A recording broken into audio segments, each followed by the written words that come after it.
So it's like, laugh, laugh, laugh. Stop laughing. Stop laughing. Okay, now be horrified. Be horrified. This is horrible. This is horrible. This is horrible, horrible, horrible. Laugh. Quentin Tarantino once said the best stories force audiences to laugh until they can't. Bong Joon-ho's Parasite takes this idea and twists it into a weapon. What starts as a raucous dark comedy, a family of grifters infiltrating a wealthy household, slowly curdles into a nightmare. But this isn't just tonal whiplash for shock value. Bong uses humor as a Trojan horse, smuggling in a brutal critique of capitalism. The laughter dies the moment we realize we're all complicit in the joke.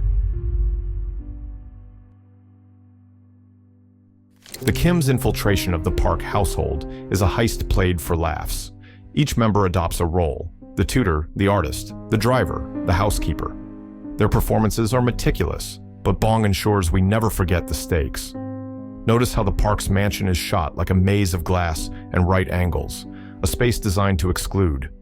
The Kims navigate it like actors on a stage, but every wide lens emphasizes their fragility. When Ki-taek says they're nice because they're rich, it's not envy. It's a survival tactic. Even the comedy is laced with dread.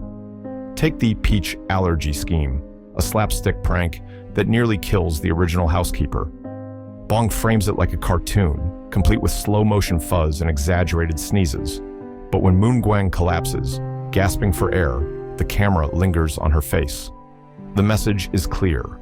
This isn't a game, it's predation. The arrival of Moon Gwang, the ousted housekeeper, shatters the Kim's illusion of control. Her desperation mirrors theirs, and her secret, a husband hidden in the basement, exposes the film's central truth: everyone is a parasite. Bong doesn't let us off the hook. We laughed at the Kim's hustle, but now we're forced to confront their cruelty. When Moon Gwang pleads, "I need this job," the camera tilts, destabilizing the frame. The Park's mansion, once a symbol of aspiration, becomes a prison. And then there's the smell. Mr. Park's offhand comment about Ki-taek's odor, like an old radish, isn't just casual racism, it's dehumanization. Bong frames Ki-taek's reaction in a tight close-up, a man realizing he's not just poor, he's invisible. The score shifts from quirky strings to a low, dissonant drone. The comedy isn't just over, it's rotting. When the storm hits, Parasite abandons satire for savagery. The Kim's basement drowns in sewage, while the Parks romanticize the rain as good for the grass. Bong's vertical framing, water cascading from the mansion to the slums, becomes a metaphor for class immobility. The Scholar's Rock, once a symbol of Ki-woo's ambition, is now just another piece of debris. And Ki-taek's mantra, "no plan at all," isn't resignation. It's the only logic that makes sense in a system designed to crush him. The Park's birthday party is Parasite's tragicomic apex. Bong frames the scene like a Wes Anderson tableau, quirky, colorful, absurd. But the cracks are already spreading. The Scholar's Rock, once Ki-woo's symbol of upward mobility, tumbles down the stairs. Gunsai, the basement ghost, staggers into the light. And Ki-taek, now literally beneath the floorboards, watches as his daughter bleeds out. This isn't a tonal shift, it's a detonation. Bong uses the party's slapstick chaos to mirror the Kim's earlier schemes. The Indian costume, the cake, the oblivious rich guests, all echo the film's opening comedy. But now, the stakes are mortal. When Gunsai stabs Ki-jung, the camera lingers on her shocked face, not the violence. The score, a twisted carnival waltz, heightens the absurdity. We're not laughing anymore, we're gasping. Ki-taek's murder of Mr. Park isn't just revenge, it's class revolt. The trigger isn't his daughter's death or the bloodshed, it's Mr. Park's nose. That reflexive grimace, a rich man's disgust for the poor, reduces Ki-taek to a stench, not a person. Bong holds the shot of Ki-taek's face, a man realizing his humanity is invisible to those above. The knife isn't just a weapon, it's a scream. Tarantino's stop laughing philosophy reverberates here. The audience's discomfort isn't from the violence, but from recognizing their own complicity. We rooted for the Kim's hustle, but now we're forced to ask, Who's the parasite? The family in the bunker, the basement, or the mansion, where wealth sanitizes cruelty? Parasite's ending isn't resolution, it's recursion. Ki-woo's dream of buying the mansion is another con, a lie he needs to survive. The scholar's rock, waterlogged and useless, mocks his ambition. And Ki-taek, now the new Gyun-sae, disappears into the bunker's void. Bong's camera doesn't just descend, it digs a grave. The vertical hierarchy, mansion, basement, bunker, isn't a metaphor, it's a blueprint. This isn't a story about individual failure, it's about systems that trap us all. The rich ascend, the poor sink, and the parasites feed on each other. Even the park's replacement, a German family, hints at colonialism's unbroken chain. Bong's final shot isn't bleak, it's accusatory. The laughter died, the rot remains. Ki-woo's letter is a fantasy, but Bong won't let us indulge it. The camera pans down to the flooded basement, then lower, to the bunker. This isn't nihilism, it's clarity. The system isn't broken, it's working exactly as designed. Parasites don't die, they adapt, they fester, and as long as the mansion stands, someone will always be knocking at the door.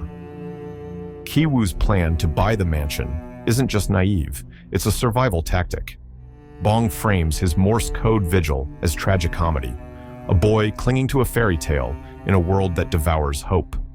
The scholar's rock, now a paperweight in the bunker, mocks his ambition. Even the camera betrays him. Wide shots of the mansion emphasize its unreachable height, while close-ups of Ki-woo's face reveal the cracks in his resolve.